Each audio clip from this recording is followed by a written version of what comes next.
Welcome to Popcorn Planet. I am Andy Signor. We are live. This is the main portion of the show because we got the star himself, Mr. Christopher Melcher here, attorney at law, to help us break down this breaking news. Christopher, welcome to the show. How are you doing, sir? Well, pretty good, Andy. Thanks for making time to jump on the video before you leave to Vegas. Yeah, likewise. We're both going to be in Vegas. Join us, guys, if you haven't already. It's going to be epic. Alejandro's coming. Real Laura B, Steph the alternate, Lewis, Amy Goodhart. Oh, my God. It's Kim. It's the guest list is getting crazy. I can't wait. Well, I couldn't wait to see this information, too, though. Let's get to it because I want to start breaking this down. I know the fans have been waiting. Johnny Depp has now filed his appeal doc saying that the loan judgment for Amber is erroneous and the jury overwhelmingly favored him. Now, thanks to Real Laura B, who put this to my attention, so we knew it came out. She's always on top of it. Even when she's at the airport, she's always finding this stuff. We love her. But here it is, Christopher. You had a chance to go through a bit of it. How do we dissect this? It's a little long. Is it good to go beat by beat? What do you suggest here as we go through this? Sure. Usually that up above there, the table of contents, in a well-written appellate brief, this table of contents really, that argument section is really what is a high-level summary of the arguments. And so the argument one is not really worth spending time on. It's really argument two right there, where it's talking about jury instructions. This is his strongest argument, is on the jury instructions. And then below, and we'll go through what all that means. And then below that, point three, about excluding the full article. So there's that's and also a decent argument, but mostly it's about these jury instructions, and that is Johnny's best avenue to win this appeal, is by showing that the jury was not properly instructed on what the law of Virginia required them to find to sustain this $2 million verdict. So that's what we're going to drill into. That's where most of the action is, right at that argument number two. Yeah, good. But I was going to say I remember during the trial, it just felt like during the verdict, they didn't even put the amounts in. It just did feel like they really didn't know how to fill out the forms or what to do. Almost like, all right, I guess. And then maybe someone's like, just pay her for this one. I don't know. I did get that vibe. So maybe there is a fair argument here that the instructions just weren't clear enough. No? Well, that's common for juries. This is a very it's a process that lawyers and judges are very familiar with. We do jury trials and we understand the flow of work and what's expected of the jurors. But the jurors, oftentimes, this is the first time they've ever been on a jury, so it's very foreign to them, and they're trying to understand like what exactly their role is. And they can't talk with each other. They can't ask any questions of the judge really until the end. And all of a sudden they get these statements of law, almost like we would learn in law school. Like, these are the elements or the facts that you need to find to support a verdict of defamation. And it's like, well, we might have spent, a year in law school studying that, right, what all that means. But here is some juror that you pulled off the street and basically, here's the law, understand it. It's very difficult. And once they get beyond that point and they say they're comfortable enough, I guess, with what the law is, and then they make findings of fact based on credibility, then they've got to fill out these forms, and the forms are not, very easily understood. And yes, when we saw the verdict come in, the judge immediately noticed that the amounts of, damages for one or both sides were not filled in. Some of the questions weren't maybe answered. So she's just like, hey, you got to go back and fill this form out, right? So, and then it was filled out pretty quickly too. So it didn't, anyway. So, all right, let's break down. We have here, so as you said eloquently, the sort of summary, the statement of the case just sort of sums it up, right? That's not important for us to go through. We have the introduction. Any of this stuff to worthy of sort of recap for us? I mean, like say, a lot of it is, trying to condition these justices. I mean, I got to imagine they're aware of the case, but they didn't follow it. So where this lands is a supervisory court. So all the trial that we saw was at what's called the trial court level. Now, when people are unhappy with the result, they go to the appellate level, which is a higher court. These justices, no doubt, are aware of the case, but I could imagine and guarantee, they did not sit there and listen to all the evidence and like we did. So, but they have a transcript of everything that was said during the trial. They have all the documents that were filed, and they will look at all this stuff. And so the purpose of this brief is to persuade and saying, like, look, Johnny Depp kicked butt.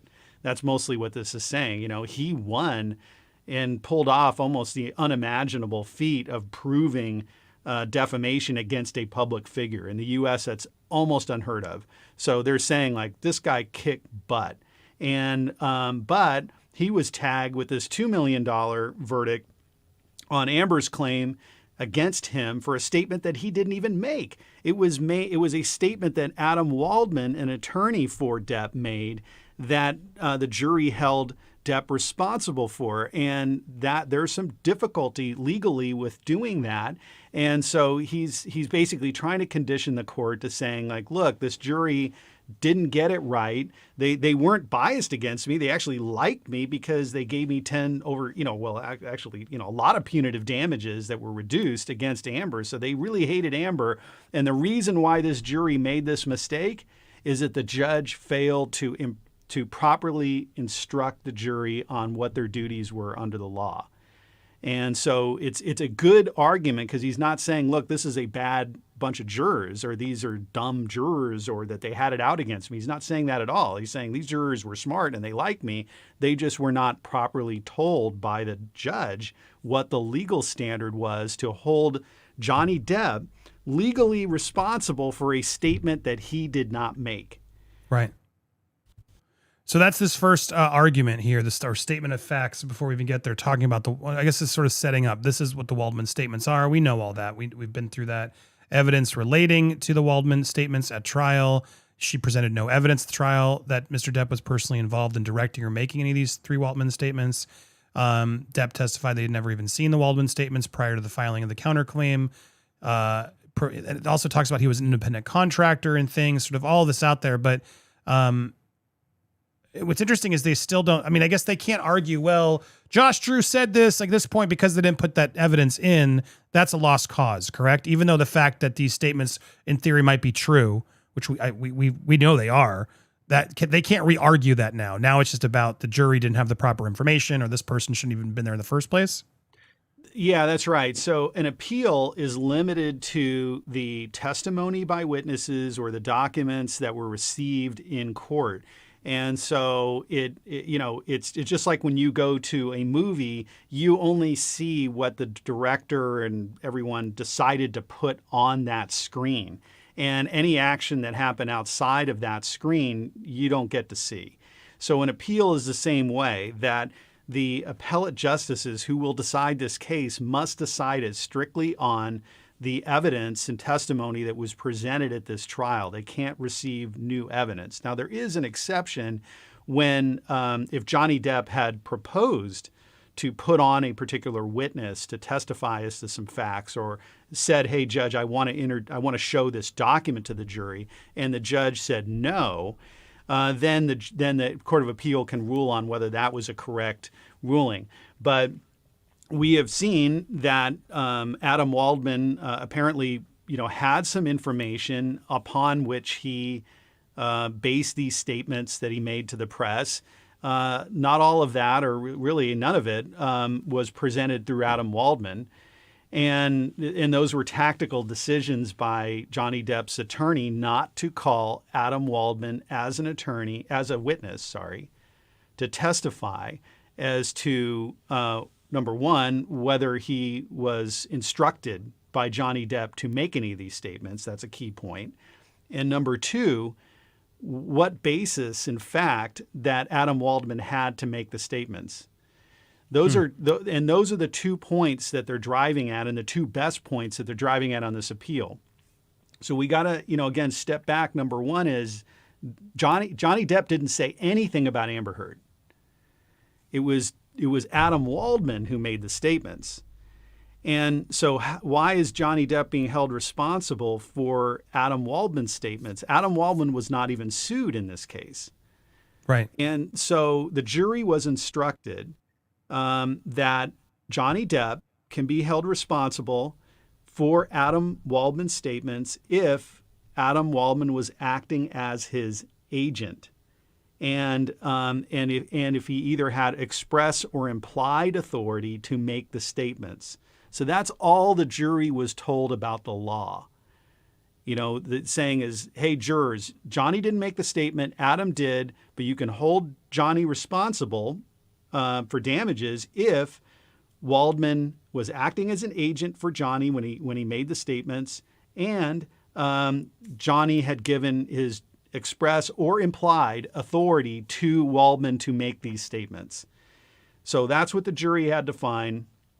And in addition to the fact that the statements were false and that there was that they were made recklessly, you know, without having a good reason to believe that they were true, or that he knew that they were false when he made the statement. So they got to prove all that stuff.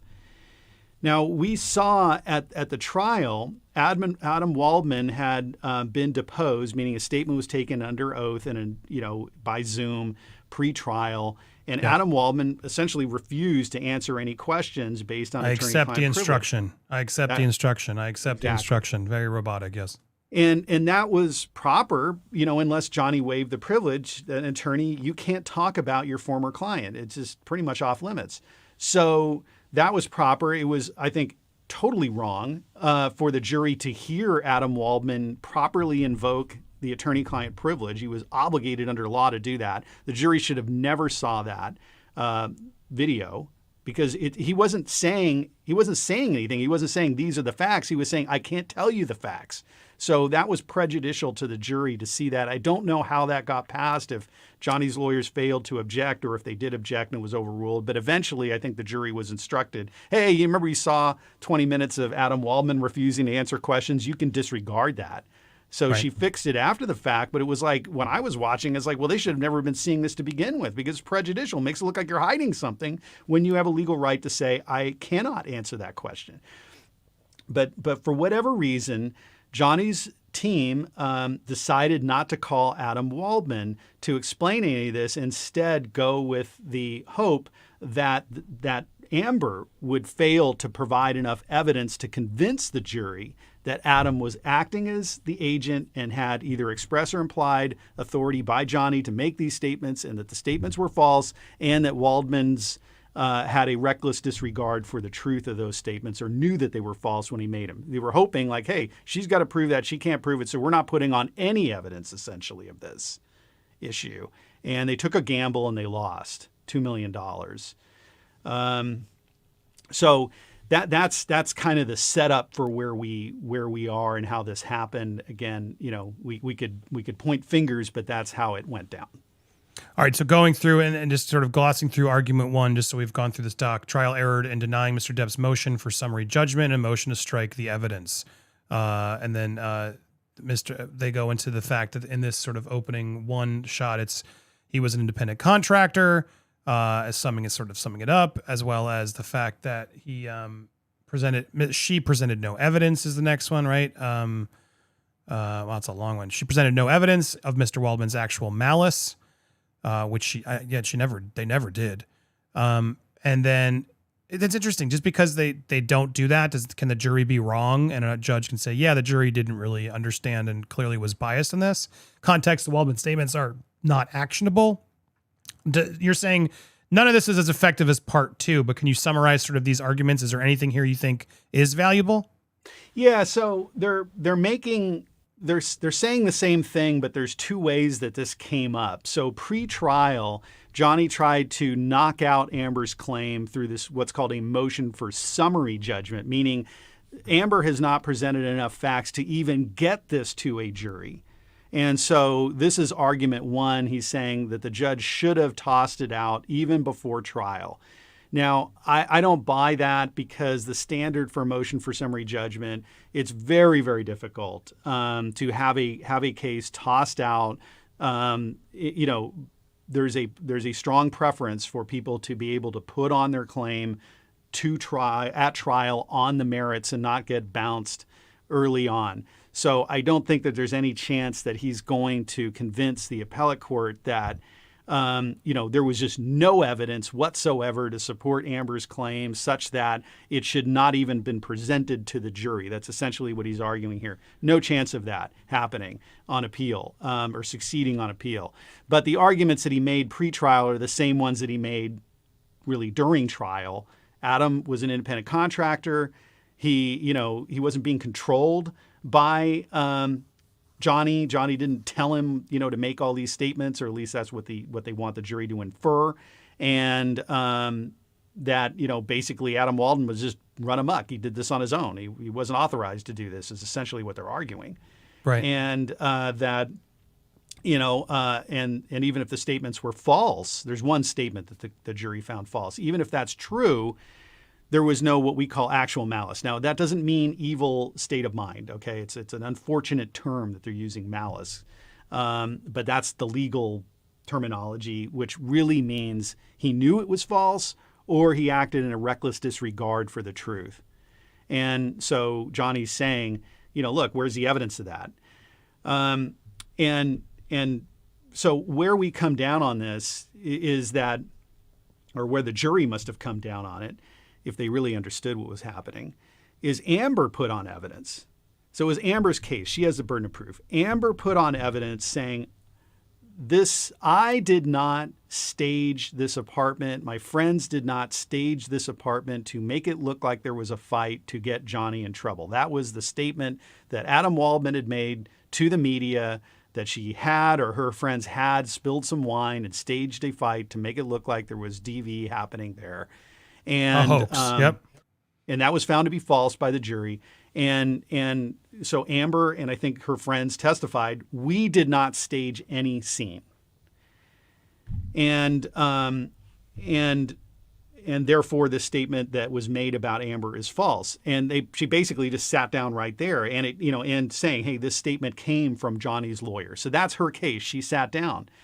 Now, could a reasonable juror, based on that limited evidence, conclude that Waldman was acting with Johnny's permission or authority in making the statement? Well, I guess so.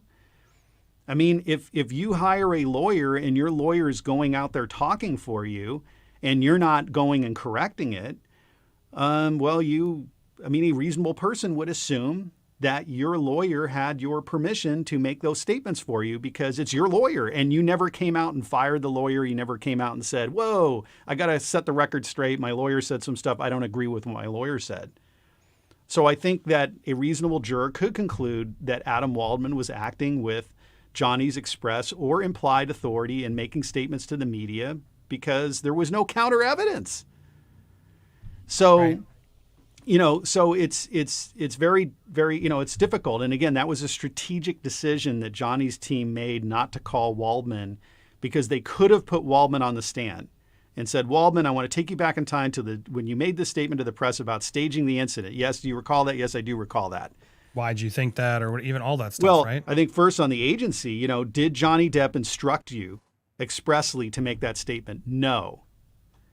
What was it? Did you, what were your instructions by Johnny Depp when you were representing him? And it might have been, he might have said, well, hey, I was just there to deal with some legal briefing or something like that. Okay, well, did Johnny Depp ever authorize you to make statements to the press? No, that never came up. So he could have put on that line of testimony and then the jury could have concluded like, hey, it looks like Waldman kind of went on his own. Maybe no evil intent on his behalf. Maybe he thought he was doing good, but this was never discussed.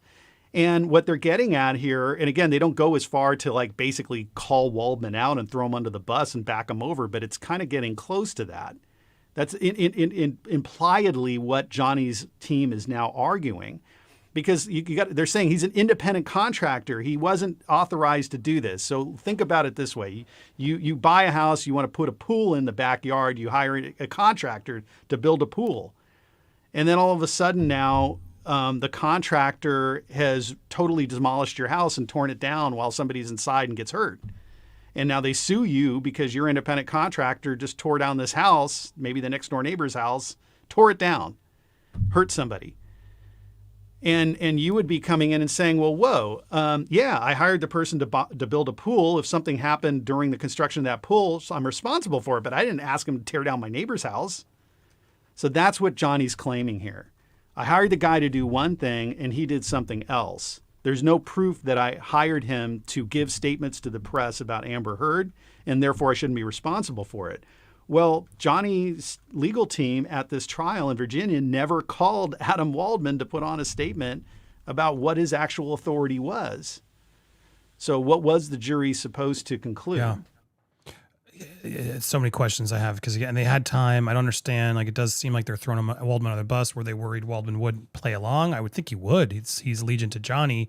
All right, but that sums up all of this, sort of step one. But you're not what.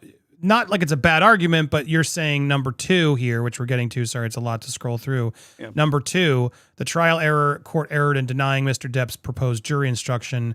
That's an even better argument. Go ahead. Let's explain from here. So I guess evidence one, evidence was presented from which the jury could have found that Mr. Waldman was an independent contractor. The trial court erred in excluding the full articles containing the Waldman statements. There's a second I missed. So let's stick on that number two, the jury instruction. This is why it's a good argument. Okay. We don't win appeals based on the weight of the evidence. Okay. I mean, those are never won. So it's for the jury exclusively to determine, do I believe Amber? Do I believe Johnny? Do I believe a witness? Do I think there's enough evidence to support this ruling? That is exclusively the province of the jury. You almost never win an appeal saying, hey, there wasn't enough evidence, or this jury should have found my client credible. You never win those.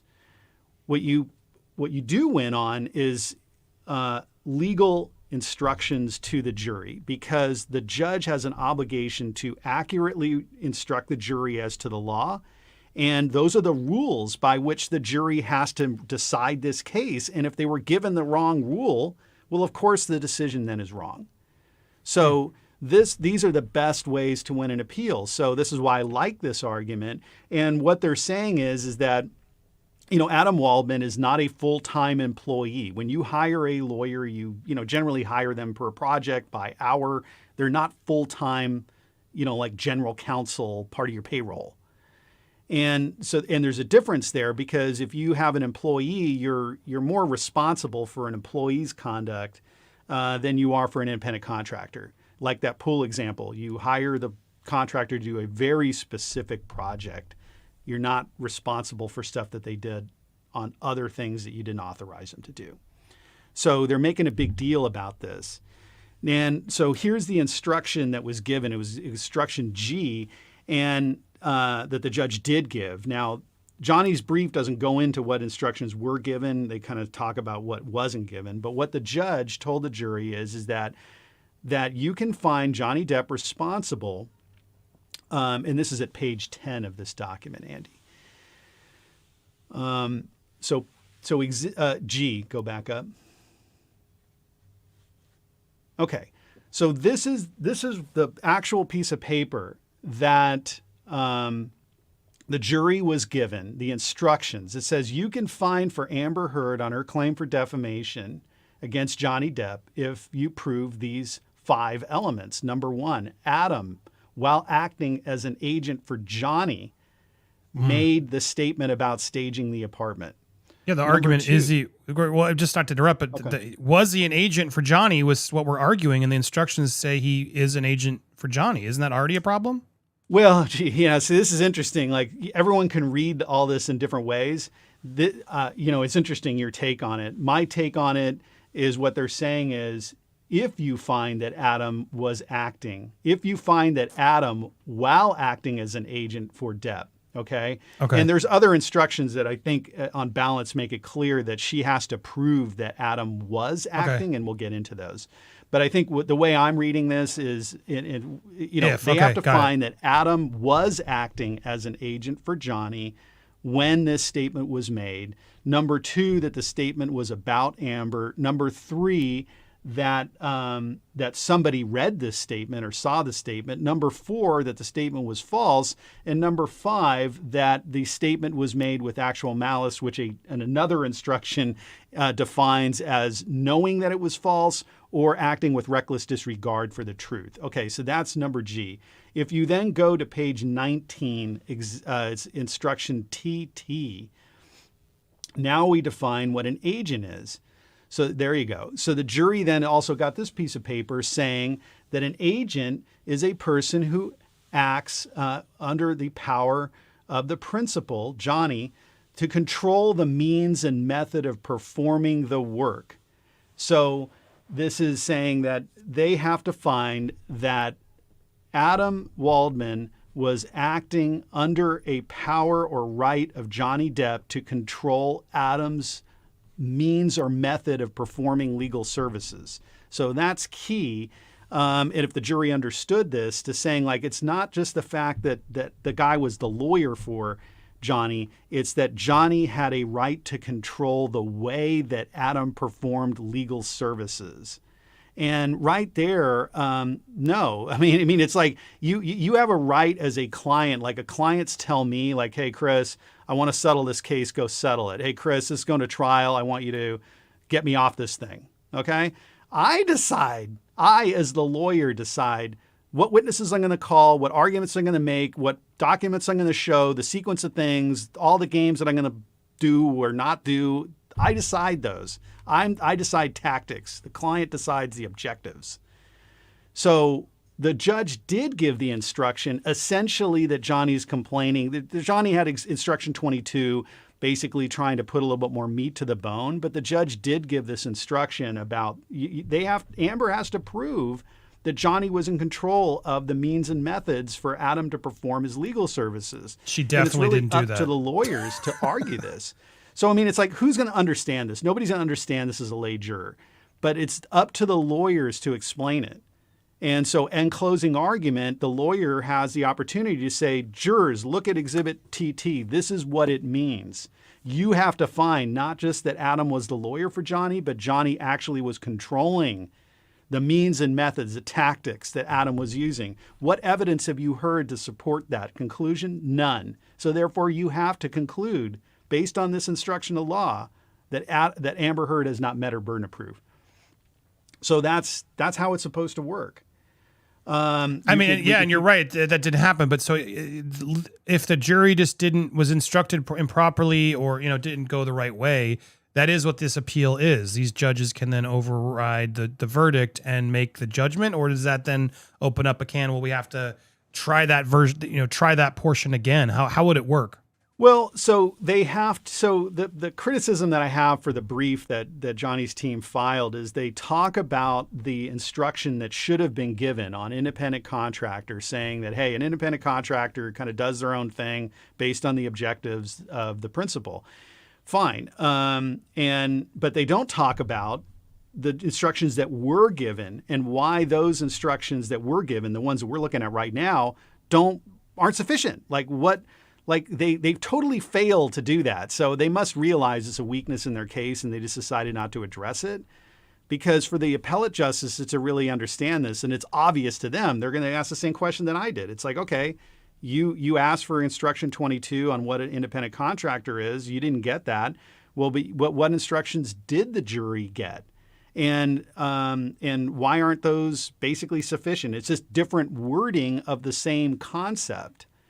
And so I think that's why Johnny may end up losing this argument, because number TT gets to the point of basically saying, look, Amber Heard must prove that Adam Waldman was subject to control by Johnny Depp of the means and methods of performing his work. And how I would have explained that, or what you need to explain to the jury, is this means that Johnny Depp was under control of Adam's giving statements to the press about Amber Heard's involvement in staging a scene in her apartment to set up Johnny Depp for a false claim. Did Johnny go into that detail? We don't know. And again, it's like, who's at fault here? Is it Amber or the judge? Or is it Johnny's tactical decision, or his team, because I don't know that Johnny made the decision, but his team made a decision not to call Adam Waldman to say, like, what was your job? And again, it's like if we go back to the pool example, if you got some general contractor doing work in your backyard and something happens to your neighbor's house, it's like, well, like, okay, you don't put on any evidence. You never call the contractor to say, what did I hire you to do? Well, what is the jury supposed to do with that evidence? They may say, like, well, how do we know what the guy was hired to do? You never called the contractor to ask him what he was hired to do. So, I mean, while fair arguments, you're still putting some blame on, it sounds like, Johnny's team for not really hammering this home, which sounds like they could have easily if they had just done these steps, no? Yeah, I don't want to blame them because I don't know all the information. These are smart lawyers, and they did a really, really good job in proving that Amber Heard defamed Johnny. So these are lawyers that know what they're doing, and I assume that they've thought about this and they took a calculated risk, and they must have also considered, like, hey, if we call Adam Waldman, what is he going to say? Because maybe Adam Waldman would have said, yeah, I talked to Johnny and I was going to do a press tour. So, I mean, it's like right. Calling him would then just prove Amber's case. So that it could be as simple as that Johnny's team decided, well, we can't call Adam because he's essentially going to confirm that he had authority by Amber to make these statements. So we don't want to put that evidence on. So what we're going to hope is that Amber's absence of evidence of what Johnny told Adam will carry the day, and we'll argue like, hey, she didn't put any evidence, and we win. So it's probably as simple as that. Because would Adam Waldman have really taken the stand and said, yeah, I basically just went out on my own, called a bunch of people from the press. I had no authority from the client to speak about his case and badmouth his ex-wife. I mean, if that's what he was going to say, yeah, hell yeah, put him on. Yeah. Put him on. Well, so, all right. So then just so we wrap it up. So the trial error in denying the proposed jury instruction, that's a big, but even that you're saying it's not perfect, but could it win? It could win. It could win. I think the way I would come down on this is, look, I mean, these instructions that the jury were given about being an agent, really, I don't know, do they fit so well with a lawyer? Does the average juror understand in reading those instructions how this would apply in a lawyer-client setting? And what Johnny's team tried to do is, again, put more meat to the bone and saying, like, look, lawyers are independent contractors. Lawyers are trained, hopefully, and have the experience to decide the methods and means that they're going to employ in achieving an objective for a client. And, the client doesn't know this stuff. They didn't go to law school. That's why they hired a lawyer. Right. So they were trying to drill in deeper, and it is possible that had the jury received this instruction, and they would have understood more about the lawyer-client relationship and said, look, we can't hold Johnny Depp responsible for a statement he didn't make. And there was no evidence by Amber that Johnny told Waldman to make this statement. So, we're going to find that Amber didn't prove her case. So I'm not, I think there's some legs here. But again, it's not a clear bang loser or winner, I'm sorry, because the judge did give probably sufficient instructions to saying, look, Amber has to prove that Adam was the agent. There's other instructions that say that it could be express or implied authority. Again, her burden of proof that was made clear to the jury. So, end of the day, he may not win, but it's the best argument that he has. So I like the argument. And again, Johnny is really required to do this because there is a judgment against him for $2 million that she's going to collect against him if he doesn't win this appeal. And it doesn't offset the $10.35 million that she owes him, that she has no hope of paying.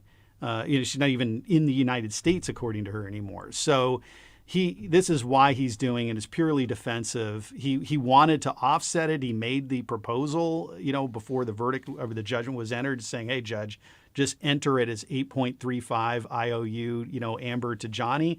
And she said, no, we're going to enter two separate judgments. So this is why he's doing it. And then there was the evidence was presented from which the jury could have found that Mr. Waldman was an independent contractor. What does that matter?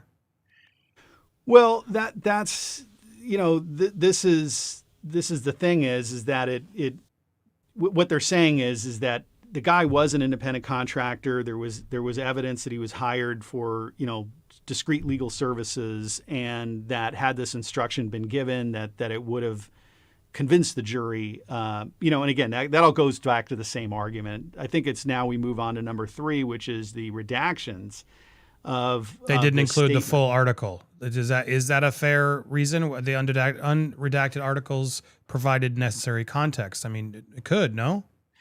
Yeah, ordinarily it would. And the thing is that this is a reasonable argument. There is a jury instruction that the jury got that said that in considering whether a statement is defamatory, you can't just hyper focus on one word. You have to look at the words in context as a whole and determining, was there a meaning here that was defamatory, or was it about a person? So you got to look at the whole context. And so what happened here is there's this Daily Mail article that was found to contain a defamatory statement by Waldman. Now, parts of that article were blacked out or redacted, so the jury couldn't see, everything that was in that article. And so Johnny's saying, well, that wasn't fair, because how could you judge the context of Waldman's statements without reading the entire article? Now, the thing is that I don't know exactly the parts that were redacted. I did not have time to go back and key in on those. And my suspicion is that there was parts of that article that were blacked out, that weren't shown to the jury, that had nothing to do with the case, and may have been prejudicial to one or both of the parties. And that's why the judge said, look, this is going to be a sideshow, inappropriate stuff in there we don't want the jury to see, because it has nothing to do with the context of these statements. And so all I can go on is by faith, because I haven't looked at the statements that were blacked out. This judge was a good judge. This judge didn't have it out for either party. She was fair, and she's an honest person. And so to think that the judge would have removed parts of the article that were necessary to understand the context of Waldman's statements it's hard for me to accept that would have happened. I think that the judge would have said, yeah, we need this statement in because it directly relates, or it informs what Waldman was saying. So my guess is, and it's just a guess, that the judge took out the parts that were unnecessary, but I don't know that for sure because I haven't looked at the fully unredacted article. Fingers crossed. Sounds like Johnny has a shot at this. This was the one part of the trial where I was just so frustrated, because I'm like, this of all things is what he lost. And I see the media, even now with the Rihanna story that's been out there, everybody just constantly has to remind, well, Amber did win because blah, blah, blah, blah, blah, blah, blah. And it is very frustrating to have that on the record and let the media say that he didn't fully win. I mean, in your opinion, as this case gone, he fully won this. This was an amazing win for Johnny, right? Isn't it kind of frustrating to have this one little tarnished blemish on the win? Yeah, I think there's probably some split the baby stuff going on. It was a hard decision for the jury probably to say, like, wow, okay, what do we do here? And, they may have been just as simple as saying, like, hey, let's give a little bit to her, to kind of offset, to make it look like we're fair, or just because we think it's fair. And they may not have put a lot of attention in it. I mean, to me, again, it's hard when you hyper focus, like we just did for half hour. We hyper focused on this Waldman stuff, but when we kind of zoom out and saying, like, well, wait a minute now, the jury is saying that they're finding that this scene wasn't staged in the apartment, and that Adam had acted recklessly in making that claim. But we got to also remember, this is the same person, Amber Heard, that the jury found made horrific allegations against Johnny that were proven to be false and with actual malice. And so why didn't the jury conclude then, well, this same person would probably then stage a scene to, provide false evidence in support of those false claims? So the jury could have gone down on that direction. And again, this is the mystery of jury trials. This is not a scientific process. This is why people who, are obviously guilty of crimes, go to a jury trial and get found not guilty, it's kind of a black box. So, we're trying to understand it, but we'll never totally understand it unless we're sitting in that jury room and listening to their deliberations. Well said. If you want to hear more on Christopher when he has the time, he's always doing amazing threads. So go follow him over on Twitter to build up his numbers for us, CA_divorce. Always a pleasure. And yes, we will be in Vegas. Come see us this weekend in Vegas. Christopher, enjoy. Safe travels. Look forward to seeing you in a couple days. What a show. Thank you, Christopher Melcher, for watching. We will be live in Vegas starting tomorrow from here to there. But please join us if you can. You can find all the information on our link tree. Oh, there it is. Thank you guys so much for being here. If you can't make it, we'll be posting often. Appreciate you guys so much. So excited to see Steph Lewis, Kim, and all you guys out in Vegas. You guys are the best. We're doing this for you. Couldn't do this without you. And thank you so much to Marcella, because we really couldn't have done this without her. So thank you guys so much for watching. Thanks, Christopher Melcher, for coming on. Stay tuned for more here on Popcorn Planet. Make sure you're subscribed. Hit that bell for all alerts. Smash the bell. Smash the like. And leave a comment. Thank you guys again. We will see you soon. Bye!